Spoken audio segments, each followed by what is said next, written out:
como a gente pode amar mais os nossos filhos sem esperar nada em troca disso? Uau!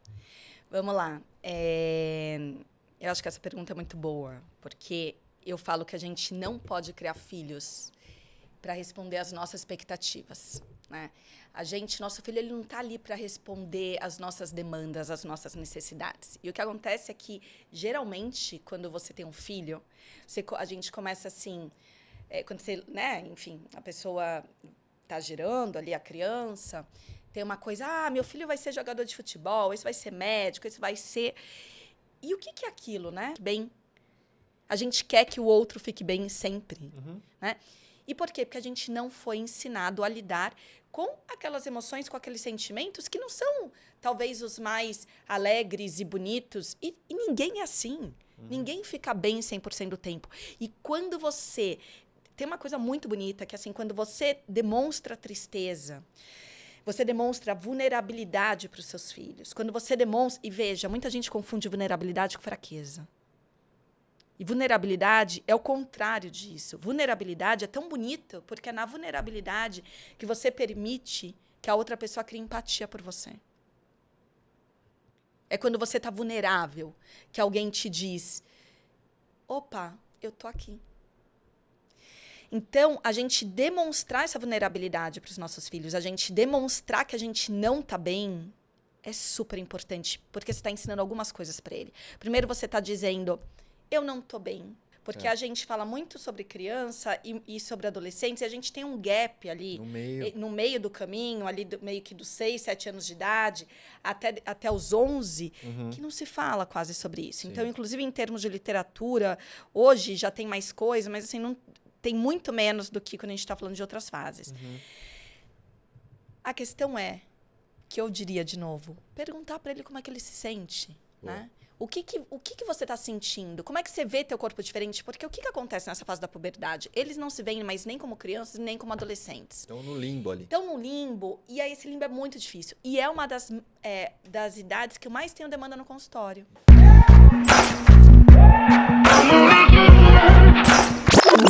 Fala, galera, sejam muito bem-vindos a mais um episódio do Tarja Preta São Silvestre Podcast, onde você vai encontrar histórias reais com pessoas reais. E aqui a gente passa por vários temas que podem sim ajudar você aí também do Tarja Preta São Silvestre, seja qual for a área e o desafio da tua vida. E hoje, já dando um spoiler, a gente vai conversar sobre um tema que eu amo e que eu vivo, que é sobre parentalidade e muito mais. Mas antes disso, eu queria dividir uma informação contigo. Você, eu tenho certeza que ou está assistindo pela primeira vez ou até já voltou aqui para assistir um novo episódio e ainda não clicou em se inscrever no canal.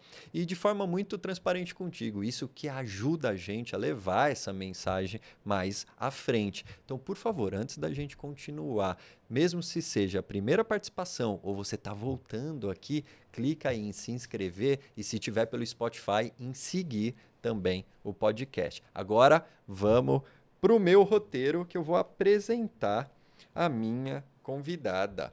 Ela é a mãe solo do Luca, ela é psicanalista, especialista em parentalidade e escritora. Eu já estou vendo o livro aqui, a gente até tem um projeto que a gente participou juntos aí há alguns poucos anos. E como educadora parental, ela ajuda pais a construírem uma relação mais saudável e respeitosa com os filhos. E a gente vai falar muito disso, como eu falei aqui. Seja muito bem-vinda, minha amiga Marina Rosenfeld. Falei certo? Falou. Não, é chique. Já começamos chique aqui hoje, hein, mesão? Obrigado por você estar aqui, ter topado. Sei do desafio da agenda, em pleno feriado que a gente está gravando aqui de Páscoa. Obrigado mesmo. E o tema é um tema, como eu falei aqui, que eu adoro, que eu amo. Então, mais uma vez, obrigado. Obrigada a você, Má, pelo convite. Uma delícia poder estar aqui, né? Depois da gente ter partilhado a experiência de ter escritos, né, juntos em coautoria um livro, nem sei, há uns 2 anos, 3 anos atrás. Acho que foi 23. Não sei, faz um 23. tempo. Livro sobre parentalidade, né? Que a gente falava ali sobre cada um, sobre a sua experiência. Verdade. Com parentalidade, enfim, como pais. Boa. Né? Mostra o E livro eu aqui, como para a galera profissional. ver como Bom, que é. vamos lá. Educando... Tem esse, que foi o que a gente escreveu juntos, que é o Parentalidade, Educando com Equilíbrio. Boa. E aqui eu falo sobre como é que a gente pode educar os nossos filhos de uma forma mais saudável, mais equilibrada. Legal. Assim como esse também, que é o Manual de Educação Parental. Boa. Ele veio na sequência e um pouco do que eu acho do que eu puxo, né, em todos eles é que pais emocionalmente saudáveis significa filhos emocionalmente saudáveis. Então, esse é um pouco o que eu puxo aí, o que eu entendo que é fundamental e que a gente fala muito pouco, né? Porque a gente estuda para muitas coisas na vida, Sim. mas a gente não estuda para ser pai, Nossa, para ser mãe, que é, sem dúvida, assim, pelo menos para mim, o maior desafio. Sim. Que Eu eu concordo entendo. contigo. E eu tenho separei uma primeira pergunta aqui para a gente começar e super conecta com isso que você falou, que é a seguinte: como a gente pode amar mais os nossos filhos sem esperar nada em troca disso? Uau! Vamos lá. Eu acho que essa pergunta é muito boa, porque eu falo que a gente não pode criar filhos para responder às nossas expectativas, né? Nosso filho, ele não está ali para responder às nossas demandas, às nossas necessidades. E o que acontece é que, geralmente, quando você tem um filho, a gente começa assim, quando você, né, enfim, a pessoa está gerando ali a criança, tem uma coisa, meu filho vai ser jogador de futebol, esse vai ser médico, esse vai ser... E o que é aquilo, né? Na verdade, você já está trazendo expectativas de coisas de que talvez muitas vezes você tenha sentido vontade na tua vida, mas você não concretizou, não realizou. Então, a gente começa a imputar na criança, desde muito cedo, ainda na barriga, as expectativas de quem vai ser serzinho. Mas acontece que esse ser, ele vem, né, como se fosse uma página em branco. E quando a gente começa... E aí, assim, quando a criança nasce, ela já é... como que eu posso dizer? Você não conhece esse filho. Você não sabe quem é essa criança, né? Assim, até porque ela está se formando ainda enquanto indivíduo, ela está se constituindo, ela leva um tempo para se constituir enquanto sujeito. Mas você já imputa ali nessa criança tantas expectativas e ela mal é um ser ainda, né? E então eu acho que uma das grandes questões está em a gente conseguir respeitar essa criança e o tempo dela para que ela seja quem ela é, quem ela quer ser. Então imagina que o teu filho lá, ele é uma samambaia e você gosta de orquídea, né? Não dá para você querer fazer com que o teu filho vire uma orquídea. O máximo que você pode fazer é o quê? Dar os nutrientes necessários, regar, nutrir, para que ele possa ser quem ele é.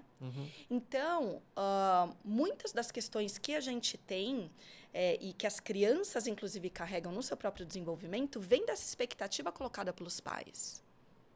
De não respeitar e não aceitar quem eles são. E aí entra uma questão, que é, todos nós, a gente aprende a se moldar na infância. Fala mais sobre isso. Todo mundo quer ser aceito, todo mundo quer ser reconhecido, todo mundo quer ser amado. E a gente certo? nasce com essa necessidade? A gente nasce, é intrínseco do ser humano, né? O ser humano, ele é um ser relacional, ele está aqui para se relacionar, ele está aqui para ser amado, né? Para ele pertencer. Só que a gente quer, antes de mais nada, pertencer a quem? A nossa família. Tá bom. Então, as primeiras pessoas pelas quais a gente quer se sentir amado na vida são os nossos pais. E aí, se eu vou e eu ajo de uma determinada forma que eu percebo que uma determinada atitude minha não é bem aceita pelos meus pais, o que acontece? Eu falo, peraí, se eu choro, meu pai manda eu ficar quieta, aquela história, né, que a gente fala, menina bonita não chora, engole o choro, homem não chora. Quer dizer, quanto a gente ouviu isso na nossa infância? Sim. Eu, pelo menos, ouvi muito. Sim. E, aliás, minha história até de parentalidade veio muito do que eu vivi, né? Fui trabalhar com isso do que eu vivi na minha própria infância. Então, na medida em que você disse para uma criança, engole o choro, aquela história, a criança caiu e você disse, tá tudo bem. Levanta, você não sabe se está tudo bem. Vai perguntar para a criança se está tudo bem, né? Por que a gente já infere isso? Então, se a gente... a criança, ela fala uma determinada coisa e ela percebe que não é bem aceito pelos pais, o que ela faz? Primeiro, ela sempre acha que quem está errado é ela. Os pais são exemplos, os pais são os que estão ali para ensinar, são a grande referência. Então, a criança automaticamente entende que quem tem que se moldar e quem tem que se ajustar é ela. E não necessariamente tem uma compreensão de que aquela atitude do pai vem por alguma outra coisa, inclusive talvez de uma ferida da própria infância dele. E aí, na medida em que essa criança ela começa a se moldar para ser aceita pelos pais, ela já deixa de ser essencialmente quem ela deveria ser. E é aí que a gente vai perdendo a autenticidade na vida. Porque se eu começo a me moldar na infância para ser aceita e para ser amada, de acordo com a expectativa, ver como volta a expectativa dos pais, o que eu estou fazendo, eu aprendo que na vida eu não posso ser quem eu de fato sou. Eu aprendo que eu preciso sempre me moldar para caber. Eu preciso me moldar para me encaixar, para ser amado. E aí, o que eu faço? Se eu aprendo isso dentro de casa, eu vou reproduzir isso em todas as minhas relações a vida inteira. Então, eu vou buscar pessoas para me relacionar, ou amizades, enfim, onde eu vou tentar ser aceito e ser amado. Faz sentido? Reconhecimento quase 100% é uma mera coincidência aqui. Não é nada... Não é nada. O Fernando disse que tem alguns bons, né? Uma quantidade razoável de conversas que a gente tem aqui que é quase uma terapia, né? Então, tá falando de criança ou tá falando de mim, né? Exato. E como que você, no teu trabalho, quando você está recebendo criança e adolescente... Antes disso, uma primeira pergunta de pais que chegam com os filhos para te procurar lá no consultório para o filho fazer terapia. Quantos por cento é uma demanda do filho e quantos por cento, se a gente fosse separar, é uma demanda dos pais? Bom, primeiro que assim, quando uma criança, um adolescente vem para uma terapia, sei lá, acho que 90% é da demanda dos pais. Tá né? bom. Adolescente, obviamente, o adolescente ele já começa em alguns momentos a perceber que tem alguma coisa que não está legal, que está estranho. Então, tem alguns adolescentes que pedem, quero ir na terapia. Criança pede, quando geralmente ou o irmão vai na terapia e fala, meu irmão também vai, também quero. Mas a demanda, a maior parte do tempo, das vezes, é dos pais. E aí tem uma coisa muito interessante, porque vem como uma demanda dos pais de que meu filho está dando trabalho, meu filho isso, meu filho aquilo, ele tem algum problema, eu não estou mais dando conta. E tem muitas situações, não é incomum, eu começar a atender a criança e eu olhar, e aí passam-se ali alguns meses, e eu falo, estranho, acho que não está aqui a questão. E às vezes encerro o processo de psicoterapia com a criança, e vou ali num processo de trabalhar com esses pais. Né? Na verdade, primeiro que psicoterapia infantil não existe sem que você trabalhe com os pais, né? Tanto com a criança quanto com o adolescente.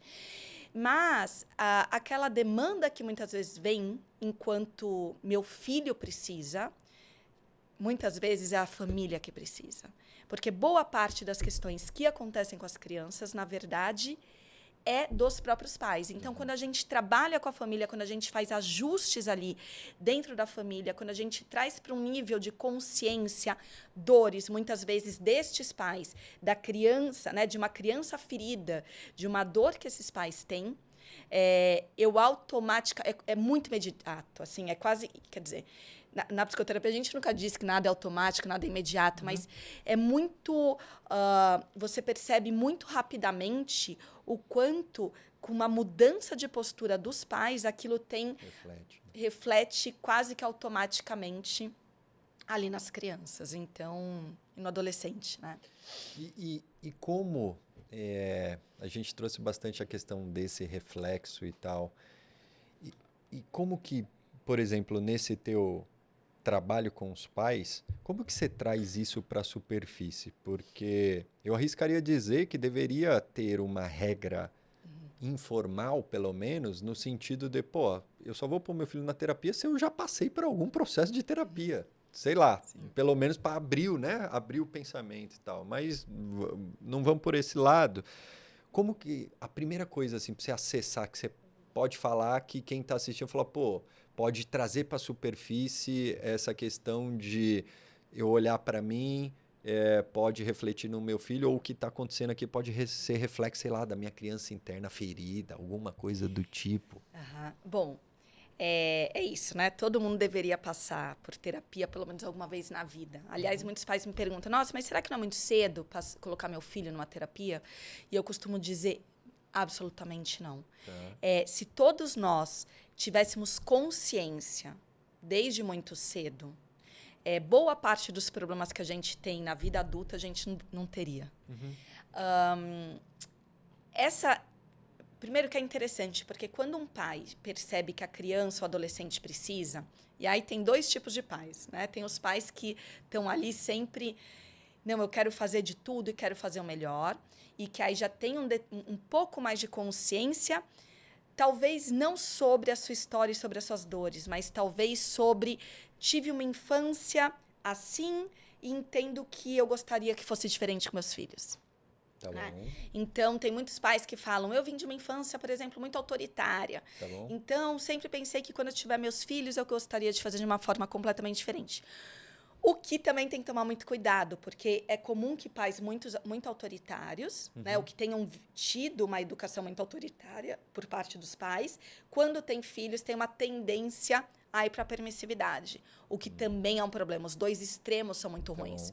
Né? A autoridade em excesso é ruim e a permissividade em excesso é ruim. Só que tem um caminho do meio, que é o que a gente fala, que você pode ser firme, mas gentil ao mesmo tempo. Porque toda criança precisa de limite. Boa. Limite é amor, certo? Mas você pode fazer isso de uma forma que seja acolhedora, que seja cuidadosa, enfim, que seja a partir da escuta. Então, tem pais que chegam com uma percepção de quero fazer diferente, mas não sabem muito como. E tem pais que chegam trazendo e colocando essa carga inteira em cima do filho. Né? Não entendo por que meu filho é assim, por que meu filho traz determinadas questões. E não percebe qual é a parcela dele ali. Então, uma das questões da psicoterapia infantil, e que é difícil pra caramba, inclusive com os pais, é de provocar esses pais de qual é a parcela destes pais nessa história. Agora, pensa que quando eu tenho um pai que vem com resistência, que já está colocando uma carga no próprio filho, fazer isso é muito difícil. Tanto é que muitos profissionais que trabalham, né, aliás, que tem às vezes, falam, ai, nossa, atender criança, não quero. Por quê? Não pelas crianças em si, mas pelos pais. Por quê? Porque muitos pais são muito resistentes. E foi o que eu te disse, a gente estuda para tudo na vida, mas a gente não estuda para ser pai e mãe. Por que a gente não estuda? Porque tem uma questão... Bom, enfim, aí é uma longa história, né? Eu acho que primeiro a gente vem de uma sociedade totalmente patriarcal, onde as mulheres quase que exclusivamente eram responsáveis, né? Pela educação dos filhos, pela criação dos filhos e pelo cuidado com a casa. Mantê-los vivos. Né? Mantê-los vivos, exato. Enquanto o homem entra nesse lugar de provedor da casa, eu estou aqui para trazer dinheiro, e aí a gente entra em um monte de discussão a partir disso, de sobrecarga materna, né, dessa compreensão de que a mulher tem que dar conta de tudo. Óbvio que a gente vem numa quebra de paradigma em relação a isso ao longo dos anos, mas ainda assim, isso é muito forte. A gente está falando de uma questão cultural, de uma questão social. Então, ainda que eu tenha uma perspectiva mais aberta e eu fale, não, né, a coisa ela vai mais fluida dentro da minha casa, ainda assim é muito difícil. Então, a gente tem este lugar quase que como se a mulher fosse a única responsável pela criação, pela educação. Então, e a gente tem uma cultura de que filho é isso, você tem os seus filhos, né? Lembra que a gente falava antigamente? Ah, vocês foram criados assim, ninguém morreu, tá todo mundo aqui, né? Todo mundo eu vivo. gritava, eu batia, não sei o quê, tá todo mundo vivo. Então, é uma percepção de vai lá e simplesmente coloca o filho no mundo e tá tudo certo. E não tá tudo certo. A gente precisa estudar sobre isso, a gente precisa entender sobre desenvolvimento infantil. Se a gente entendesse, muitas das coisas que a gente faz, inclusive com os nossos filhos, a gente não faria. E aí, óbvio, vem de um ponto importante que você trouxe, que é o lugar do autoconhecimento. As pessoas não buscam, elas costumam só buscar autoconhecimento quando a água já bateu na bunda, né? Então, geralmente, quando chega numa terapia, um adulto chega para mim, já é muitas vezes um lugar de dor. Tá bom. Eu não dou mais conta, eu não estou mais aguentando. E não deveria ser assim. Né? Deveria ser o contrário. Então, para trabalhar com um pai, com uma mãe, quando chega, é muito difícil, porque geralmente você tem uma resistência. E aí os profissionais têm dificuldade de falar, ai, que saco, de ter que trabalhar, atender um pai, uma mãe, que aí é isso, né? Não tem abertura, muitas vezes não tem escuta. E aí o que eu tenho aprendido no meu trabalho, e confesso para você, eu costumo dizer assim que, apesar de ser difícil, eu acho que eu fui encontrando um pouco o caminho, que é do lugar do acolhimento. Tá. E da escuta. Porque, independente do que for, qualquer pai ou qualquer mãe está ali sempre querendo fazer o melhor. Né? Sempre buscando, mesmo que... Se já está lá, já é um Se já está lá, exato, disso, ele né? já está buscando. Total, então, ele está... Nem que seja o prover material de, eu nunca tive condição, mas eu vou pagar a terapia para você. Exato, né? Então já é um pedido, né, de ajuda, já é um lugar de eu não estou dando conta sozinho. Está delegando, falou, preciso de ajuda profissional, me ajuda aqui. E assim, não existe receita de bolo quando a gente está falando de educação de criança, de filhos. Não existe receita de bolo. Então, acho que esse lugar da escuta, do acolhimento, para mim, na prática, é o que faz toda a diferença de você ouvir as dores daquela pessoa. E aí, aí tem uma coisa interessante. Porque quando você acolhe, quando você escuta, as pessoas tendem a se abrir, quando elas não se sentem julgadas.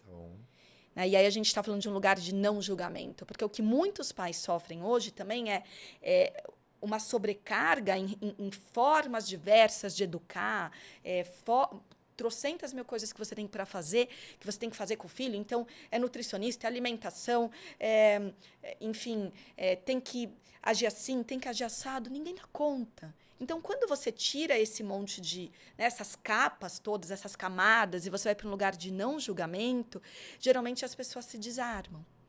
E quando elas se desarmam, você consegue mostrar para alguém e falar, peraí, mas o quanto que você, de fato...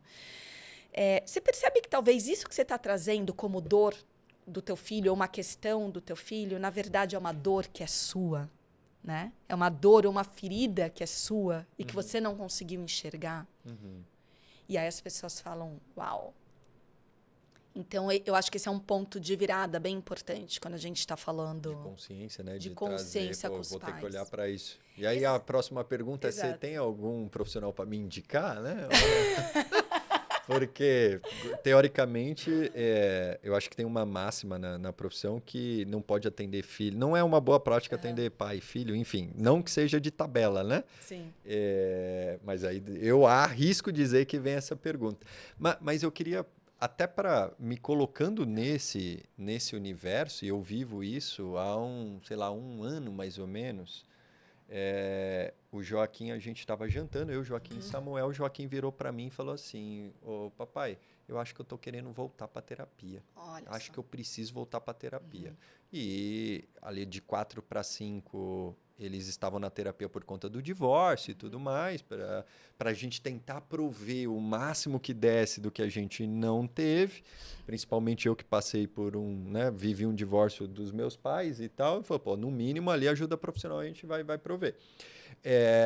E aí ele fala isso. Ao mesmo tempo que dá aquela pontinha de orgulho de falar assim, porra, olha, mano, eu invisto tanto em autoconhecimento, eu vou tanto, eu mergulho tanto, é até uma obsessão no meu caso, né? Que eu tenho que até dar uma segurada para não ir para eles. Olha que orgulho, ele falando que quer ir para terapia. Só que ao mesmo tempo eu falei, caramba, se ele tá pedindo para ir para terapia, é porque o negócio tá complicado mesmo, entendeu? Tem alguma coisa. Ele tá sofrendo muito, sim, porque ele não ia trazer isso assim na mesa de jantar na frente do irmão. E enfim, e aí voltou para terapia e tal. Mas eu queria entender contigo um pouco mais como que é na perspectiva profissional, lidar com os pais, e aí eu me coloco nesse lugar, que é alguém que, já vai muito para esse lado do autoconhecimento. De novo, para mim é como se fosse uma obsessão. Eu escrevi um livro do Tarja Preta São Silvestre. Então eu leio muito, eu vou muito. Só que aí eu falo, será que eu também não estou influenciando demais? Vou te dar um exemplo. Quando ele foi voltar para terapia, eu botei vários bullets lá com os meus pensamentos. Aí a profissional falou assim, eu vou conversar com ele e vou entender o que ele está sentindo. Olha a expectativa aí. Exato. E aí eu falo, o quanto que eu também não tô, eu não digo, acho que influenciando e, entendeu? Sei lá, criando alguma coisa que eu tô até direcionando o olhar dela para um lugar que talvez nem seja. Como que você lida com esse tipo de pai tipo eu, assim? Que é super presente, mas quer ajudar, entendeu? Tem de monte. Eu imagino. Geralmente os pais chegam com uma menos lista. Pior. E, meu filho, isso. E aí eu ouço de novo, no lugar do não julgamento, e falo, ok, mas agora... Deixa eu falar com seu filho, né? E aí, tanto é que eu demoro para dar um retorno, assim. Eu falo pros pais, eu falo, daqui mais ou menos 1 mês e meio, 2 meses, a gente volta, a gente se fala. Bom. Porque os pais, eles também precisam dar vazão. Entende? Ao sofrimento deles. Isso que eu te falei de atender pais, de estar também no lugar da escuta e de não julgar. Porque esse pai ele tem uma percepção. Tá bom. Não importa de onde venha, né, como é que aquilo foi elaborado. É importante você ouvir o pai, você ouvir a mãe, você ouvir qual que é o sofrimento, mas você ouvir, acima de tudo, a criança, né, e o adolescente. E aí, assim, Marcelo, eu acho maravilhoso quando vem uma criança e ela pede. Foi o que eu te falei, eu tenho situações que, inclusive crianças que às vezes saem do consultório, enfim, diferentemente de uma terapia com adulto, que você... é um novelo de lã, né, que uma coisa vai puxando a outra. Eu faço há 27 anos, Você enfim, sai terapia. mais parecendo um Rock Balboa, né? Depois da luta. Mas você ainda assim. tem coisa? Eu falo, cara, sempre. Porque quanto mais você se conhece, quanto mais você elabora sobre você, né? A coisa você vai puxando e vai tentando entender várias coisas. Agora, a criança não. A criança, ela geralmente vai com uma coisa ali mais pontual. Obviamente, é isso. A terapia é um novelo de lã. Você vai puxando uma coisa e aí você vem outra e assim por diante. É muito bonito quando uma criança pede para voltar para a terapia, porque significa que ela entendeu que ela não precisa lidar com tudo sozinha. Sim. Ela entendeu que ela não precisa sofrer sozinha. Entende? E a criança, o que acontece? Nós, adultos, a gente sabe se regular. Em alguma medida, male, né? Até a gente se vai tiver no lá. Adulto, sim. Se tiver na criança... Se tiver na criança ali, né? Ferida, aí não vai dar. Mas a gente tem mais recursos, mais ferramentas, a gente está mais preparado para lidar. Conversa mais com outras pessoas. Exato. A criança, o cérebro dela não está nem desenvolvido completamente, né? O nosso córtex pré-frontal, ele vai se desenvolver completamente por volta dos 25, 28 anos de idade. Então, a criança, ela precisa ser corregulada. Quando eu percebo, quando eu entendo que e essa criança ela percebe que sozinha ela não dá conta e que ela precisa de alguém ali para ajudá-la a se corregular, isso é lindo. Isso é maravilhoso. Então, lembra que eu falei? A gente, às vezes, você pode ter até a sensação de que você está no excesso, né, com a tua lista, mas é na melhor das intenções. A gente sempre está buscando fazer o melhor. E o que eu falo? Pais emocionalmente saudáveis, filhos emocionalmente saudáveis. Eu acho que essa, assim, é a frase que eu repito o tempo todo. Enquanto você ter consciência e, na medida em que você cuida de você, que você busca o teu autoconhecimento, que você procura se entender suas dores, suas feridas, entender o que é dali, que é da tua criança que muitas vezes você está irritado com o teu filho e, na verdade, não é sobre o seu filho. Você está irritado com você, porque você não pode chorar em algum momento que você que gostaria de chorar. Né? Então, você ter esse tipo de compreensão do que é seu, do que é do teu filho, você buscar o autoconhecimento, ele é fundamental. E é aquilo que eu sempre falo, que assim, sabe aquela coisa da máscara do avião? Eu faço muito essa analogia, que falam, em caso de falta de... Como é? De despressurização da cabine, né? Colocar primeiro a máscara de oxigênio, enfim... Em você mesmo. Em você mesmo, e depois você coloca na criança, você coloca em outra pessoa. E aí tem pais que até me falam, nossa, mas isso não é egoísta? Eu falo, não, absolutamente. Porque se você não estiver bem, o seu filho não vai ficar bem. Simples assim. Sim. Não tem como você criar um serzinho, né, se você não estiver inteiro. Inteiro não é com tudo perfeito. Inteiro é sobre você estar inteiro com as tuas dores, sobre você aceitar, sobre você reconhecer questões que são suas e trabalhar em cima disso. Não é sobre vida perfeita. Né? A inteireza não vem desse lugar, vem sobre você aceitar, sobre você cuidar, sobre você perceber que você precisa de ajuda, porque você só consegue ajudar o outro quando você ajudou a você mesmo. Total. E qual que é a tua opinião sobre falar sobre essas dores com as crianças? Não estou dizendo abrir tudo o que aconteceu, mas, por exemplo, às vezes eu estou na rotina e principalmente o Joaquim, que é mais sensível, ele vira e fala assim, pai, por que que você tá com essa cara? Por que que você tá triste? Assim, ó, entrando no hall do elevador. Eu falei, porra, tô triste? Aí eu volto, né? Será? Avalia. Ah, você tá triste? Porra, tô demonstrando. E assim, ele lê isso muito Sim. forte. Já o outro é mais lógico, tem outras características e tal. É, qual que é a tua opinião nesse teu olhar também de mãe e profissional? Fala, como que a gente divide isso? Como que a gente humaniza isso para que eles vejam do tipo, porra, eu tô com medo. Entende? Eu tenho, sei lá, raiva. Eu Sim. tenho. Porque a gente às vezes acaba até, enfim, Sim. trazendo para eles, descontando e tudo mais, né? Marcelo, assim, abertura sempre. Eu acho, a gente foi criado também de uma forma que nada pode, né? Ah, não se fala sobre morte. Alguém morreu e você esconde aquilo da criança. Você esconde que você está triste.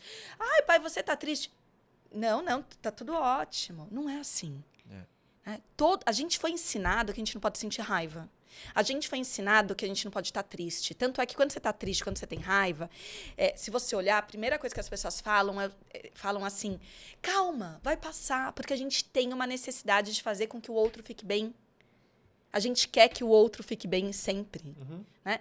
E por quê? Porque a gente não foi ensinado a lidar com aquelas emoções, com aqueles sentimentos que não são, talvez, os mais alegres e bonitos. E ninguém é assim.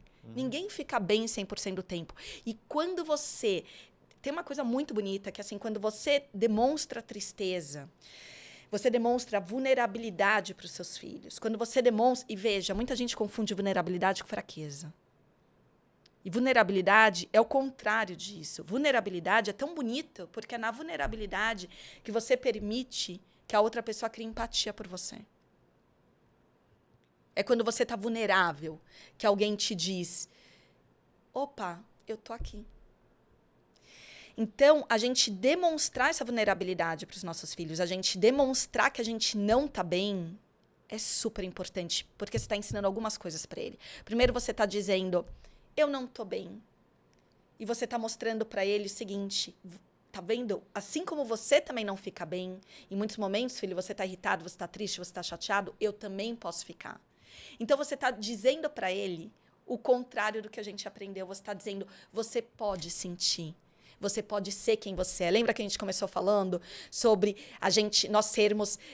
a gente aprende a se moldar na infância? A gente aprende na infância a se moldar para se encaixar, para ser aceito, para ser amado. Quando você se vulnerabiliza e permite que teus filhos percebam isso, você está dizendo, você pode ser quem você é. Então, é lindo. Então, quanto mais essa abertura, esse espaço de escuta, principalmente com o adolescente, né? Que às vezes a gente quer manter um lugar do você não pode fazer isso, você não pode fazer aquilo. A gente já passou por isso, né? Vamos deixar de ser hipócrita, assim, vamos assumir que a gente já passou, que a gente também tinha as mesmas questões. E vamos contar sobre as nossas histórias, sobre as nossas dificuldades. Putz, filho, quando eu tinha a tua idade, cara, eu fiz uma cagada, assim, um dia, né? Ele vai aprender com isso. E ele vai ver você de uma forma humana. Sim. E não como um pai. Sim. Né? Como um pai ou como uma mãe que muitas vezes são distantes. Então, você demonstrar interesse e demonstrar que você está ali é tudo.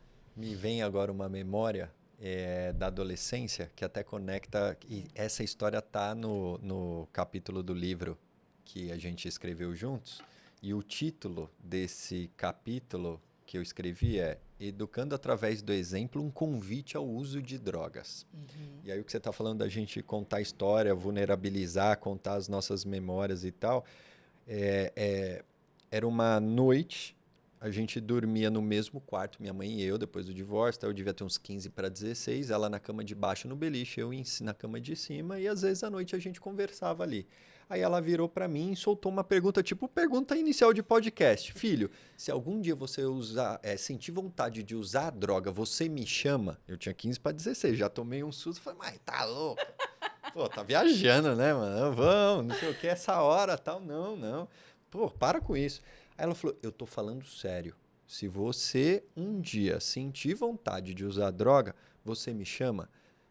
A gente sobe lá no Pico do Jaraguá, que é para quem conhece aqui em São Paulo. A gente usa junto, eu uso com você. Depois, se você decidir seguir, a decisão é tua. Mas a primeira vez eu quero que você me chame, que seja comigo, beleza? E por que eu tô te falando isso? Porque na tua idade, eu também senti vontade. Eu também tive acesso a isso. E se você ainda não teve, você vai começar a ter. Então, meu único pedido é esse. Ela nunca estudou psicologia, ela já faleceu.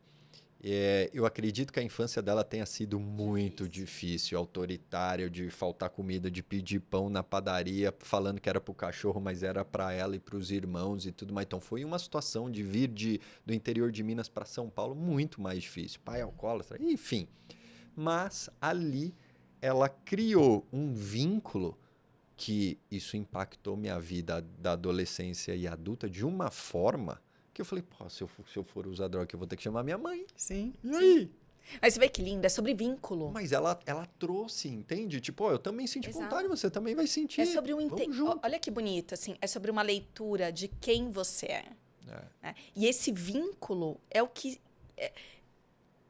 vínculo é o que permite tudo, é o que permite a relação fluir. Né? E assim, isso é muito interessante, porque essa questão do exemplo...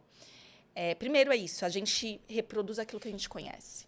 Né? Eu tenho como referência aquilo que eu conheço. Então, eu vou fazer e vou trazer para a minha vida, enfim, vou caminhar a partir daquilo que eu tenho como referência. Tá bom. Só que quando a gente tem filho, você quebrar esse lugar, né, de que eu sou pai, sou mãe, como se fosse uma autoridade, e você se permitir enxergá-lo, se permitir escutá-lo, se permitir criar esse vínculo, é o caminho justamente para que, de repente, você não se colocasse no meio das drogas. Porque se você vem foi como... o caminho. Nesse caso, exato, foi. se você for de uma perspectiva que é do errado, né, da coisa ali... como que chama? Ai, me fugiu a palavra. Quando você vai de uma perspectiva mais... Ai, qual que é a palavra? Moralista, né? De que isso não pode. Eles vão fazer escondidos. A semana passada, inclusive, eu conversei com um pai que não deixa a filha adolescente de 15 anos fazer absolutamente nada. Não deixa sair, não deixa, ir na casa dos amigos, não deixa ir, enfim, numa festa que queira ir. E eu tive que dizer para esse pai, obviamente de uma forma muito sutil, mas tive que dizer para ele, se você não deixar, ela vai fazer escondido. Escolha para que a sua filha te queira por perto. Por quê? Porque se der algo de errado, ela tem que se sentir segura de ter para onde voltar. E essa é a coisa mais bonita que os pais podem fazer pelos filhos, que é estabelecer um ponto de eu tenho para onde voltar. Se eu fizer merda, eu tenho para onde voltar, né? Eu tenho para onde ligar. Agora, quando você vai criando um distanciamento nessa relação, onde você não se vincula, onde você não demonstra interesse, onde você não tem conexão, o que eles vão fazer? Eles vão para longe. E aí é onde o vínculo vai se quebrando e é onde, geralmente, principalmente os adolescentes se perdem. Então, é normal, é natural terem interesse em beber, em fumar, daqui a pouco drogas, enfim, isso é natural, todo mundo já passou. E eu falo, Marcelo, tem pais que eu acho que querem às vezes me matar, assim, eu falo assim, olha, seu filho, ele não sabe ainda qual o limite dele, ele não conhece. Então, você pode escolher entre ele aprender esse limite sozinho, ou você pode ajudá-lo a entender qual é esse limite dele. Como? Dentro de casa. Ah, mas você tá louca, não sei o quê, eu vou dar bebida pro meu filho. Não estou dizendo para você dar bebida, só estou dizendo o seguinte, permita que ele te diga, eu quero experimentar. E aí você vai junto com ele entender como fazer isso. da melhor forma. É melhor que seja feito dentro de casa do que na rua, sozinho, sem saber o limite. Total. E a questão do exemplo, né? Eu lembro de uma cena, para mim, muito forte, que eu estava numa praça de alimentação, acho que foi saindo daqui, e aí tinha uma família, acho que a mãe e a avó, lembrando aqui, e assim, mas rasgando as duas crianças, que eles não estavam querendo comer salada e tal. Aí a mãe levanta, volta, ela traz uma bandeja do McDonald's pro lanche pra ela e rasgando as crianças novinhas que não estavam querendo comer essa. Eu falei, porra, mano. É incoerência. Entendeu? A gente é incoerente o tempo inteiro. Loucura. E aí, talvez, será que ela estava alimentando o adulto dela ou ela estava alimentando a criança que, sei lá, não teve condição de ir ao McDonald's e estava comprando um lanche para a criança dela? Total. Entendeu? Sei lá, eu não quero julgá-la ali. Eu já fiz e faço N merdas e envolvendo meus filhos também. Mas, porra, o mínimo de consciência... A gente sempre vai fazer. Entendeu? Porque inconscientemente, enfim, a gente traz uma série de questões que nunca... Ninguém é perfeito, né? E nem tem que ser, porque é errando que a gente aprende, tá tudo certo. Agora, eu tenho muitas crianças, adolescentes, que falam assim, poxa, meus pais dizem que eu fico muito tempo no celular. Mas quando eu vou olhar, eles mesmos estão no telefone. Né? Então, os pais, nós estamos viciados e a gente está cobrando deles outra coisa. Então, assim, eles percebem essa incoerência. Né? Sim, sim. E tem um papo que rola também do meu lado, que inclusive acho que o Fernando trouxe essa estatística, Fê, na gravação passada, que acho que uma conversa na escola da tua filha, que um percentual maior era de pais divorciados do que pais casados. Né? Você lembra dessa estatística? Na sala dela, de 28 crianças, ela é uma dessas, ela era a única que tinha os pais casados. Uau! De 28 crianças? E aí eu te pergunto, essa realidade ela já é muito mais forte que antigamente, que se mantinha um casamento até por questão de, vou manter mesmo estando uma bosta e tal. Como, no teu olhar também, de mãe profissional, como que nós, pais separados, por exemplo, podemos ajudar mais os filhos? Porque pensa o seguinte, eu vou dar o meu exemplo. Eles ficam 50% do tempo com cada um de nós. A rotina, ela é alinhada. Os mesmos horários, assim, alimentação e tal. Só que são duas vidas totalmente diferentes, mano. São pessoas diferentes, são estímulos diferentes. E o que a gente, como adulto, pode fazer ou pode, sei lá, se alinhar mais para ajudar mais essas crianças? Para minimizar os traumas. Porque trauma vai ter, todo mundo vai ter. A gente vai lidar com isso lá. Mas tem algo que você vê lá que a galera não presta atenção nisso e, faria uma diferença do caramba para famílias separadas? Bom, primeiro que eu acho que, assim, a gente tem uma coisa, né? Também é uma questão bem recorrente no consultório, que é se eu me separar, não vou gerar uma série de traumas, uma série de questões na criança? Pode ser que sim, como pode ser que não, como pode ser que sim e que não qualquer coisa na vida, certo? Por quê? Porque o trauma não é sobre o evento em si que aconteceu. O trauma é sobre a forma como aquilo reverberou dentro de mim. Tem a ver com a forma como é que eu interpreto aquilo, como é que aquilo reverbera. Então, o que eu costumo dizer para os pais separados é: o mais importante é o amor. Né? É demonstrar, porque muitas crianças acham, muitas vezes, primeiro, que a separação é por culpa delas. Ou então, inconscientemente, inclusive, ou ficam no pé de guerra o tempo inteiro, porque seu pai aquilo. E aí tem uma coisa muito bonita que eu trago. Eu sou filha de pais separados, meus pais se separaram com 5 anos, e que eu trago da minha realidade, de como foi a separação dos meus pais. Meu pai nunca falou mal da minha mãe e minha mãe nunca falou mal do meu pai. Ao contrário, ainda que eles tenham questões deles, ainda que eles tenham incômodos, sempre foi do lugar da potência. Né? Esta é a tua mãe, este é o teu pai. Então, eu acho que primeiro não ter uma cisão desse lugar é muito importante. Segundo, é esse lugar da escuta, esse lugar de vamos procurar junto, né? Da escuta e da construção e do alinhamento. Vamos fazer juntos o melhor que a gente pode. Né? Vamos pensar na casa de cada um vai ser de um jeito, mas vamos construir uma rotina de uma forma que a criança não se desestruture. A criança, ela precisa de rotina, ela precisa de estabilidade, ela precisa de que a coisa seja previsível. Segurança. Segurança, porque é a previsibilidade da segurança. Sim. Então, se você não entra num pé de guerra, né, você mostra, você tem o amor acima de tudo, a criança, você demonstra para ela que ela vai ser amada, independente do formato da família, e você dá segurança, você dá previsibilidade, isso resolve absolutamente tudo. E aí, nessa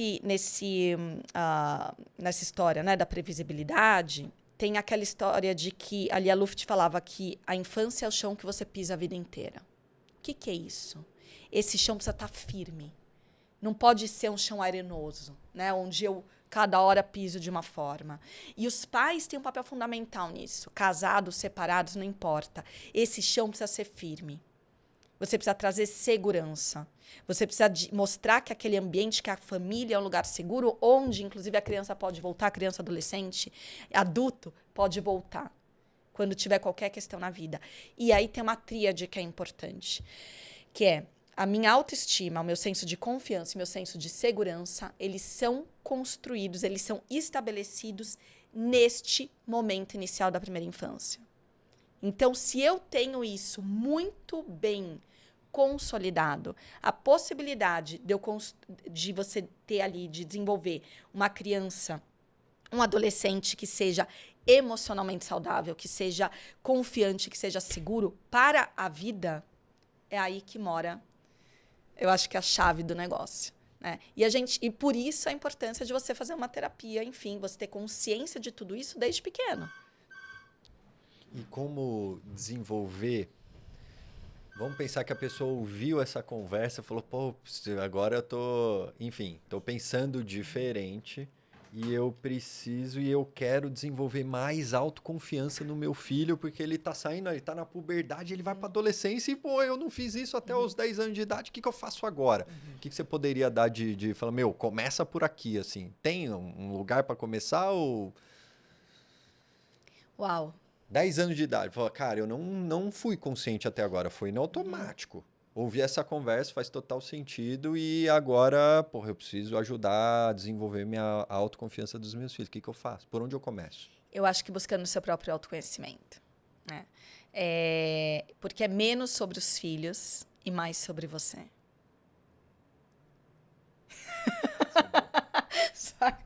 Por hoje é só, pessoal. Foi ótima. Por hoje é só, pessoal. Obrigado, nos vemos no próximo episódio. Falei pra não jogar nada. A cara do Marcelo foi ótima. Granada aqui. A cara dele foi... Aqui, ó. Tem uma granada aqui, ela acabou de só abrir, ela explodiu. Não, mas não é. Entra aquele meme da bomba atômica. Da boja. Mas não é, gente?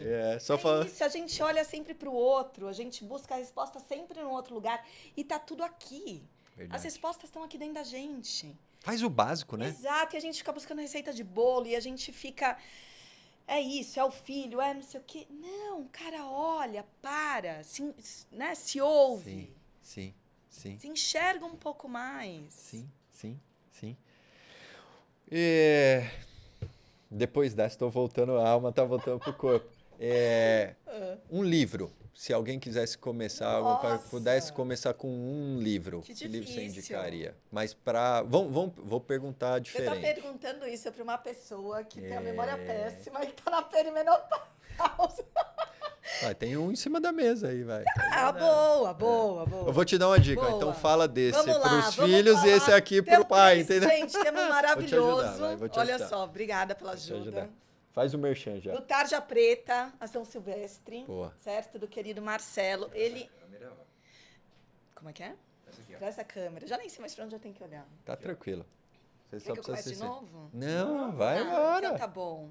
Não, mas eu acho que assim... Pro autoconhecimento vai nessa. Do autoconhecimento vai Pra nesse. educação. Vai nesse porque eu acho que você tem uma história, Marcelo, muito bonita e muito inspiradora. E eu vejo uma coisa muito bonita em você, que é além de você buscar sempre o teu autoconhecimento, né? O teu, enfim, tentar entender quem você é. Eu vejo a tua busca para reverberar isso. Eu sinto que, assim, como é que eu posso ajudar as pessoas? Então, gente, uma ótima dica de livro de autoconhecimento. Depois que enquanto a alma volta né? pro corpo. E é isso. E aí tem esses 2 livros aqui. Tem muitos livros maravilhosos sobre que falam, né, sobre essa questão de parentalidade. Mas temos aqui o Manual de Educação Parental, que eu também escrevi em coautoria. Boa. E temos Parentalidade, Educando com Equilíbrio, que foi o nosso projeto aqui Boa. juntos. E que foi Legal. muito gostoso, muito bom Muito bom. poder partilhar isso E contigo. quando vem o seu solo? Isso é uma grande pergunta. Vou te dizer que é um projeto que tá aí. Estamos Tá no construindo. Tá aqui, em algum momento vai sair. Conta comigo.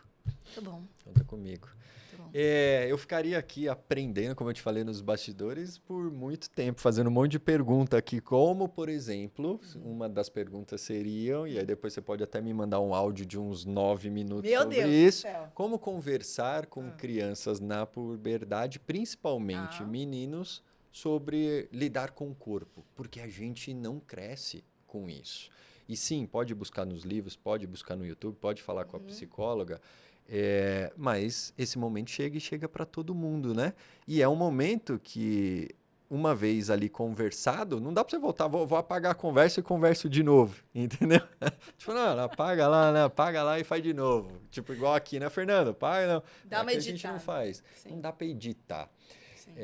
Então, essa seria uma das. Eu ficaria aqui fazendo várias. Depois essa você pode me mandar um áudio. Aí você tem um resuminho ou depois você me manda o áudio de 9 minutos? Eu acho, Mac, assim, a gente nunca tem as respostas, né?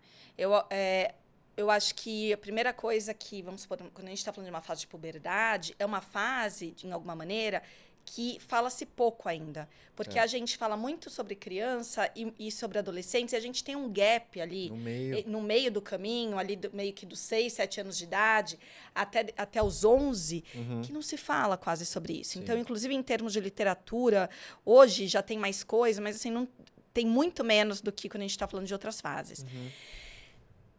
A questão é, que eu diria de novo, perguntar para ele como é que ele se sente, né? O que você está sentindo? Como é que você vê teu corpo diferente? Porque o que acontece nessa fase da puberdade? Eles não se veem mais nem como crianças, nem como adolescentes. Estão no limbo ali. Estão no limbo, e aí esse limbo é muito difícil. E é uma das idades que eu mais tenho demanda no consultório. Porque eles não se reconhecem como um ou outro. Eu sou quem? Né? Eu não sou mais uma criança, eu não sou nenhum, mas também não sou um adolescente.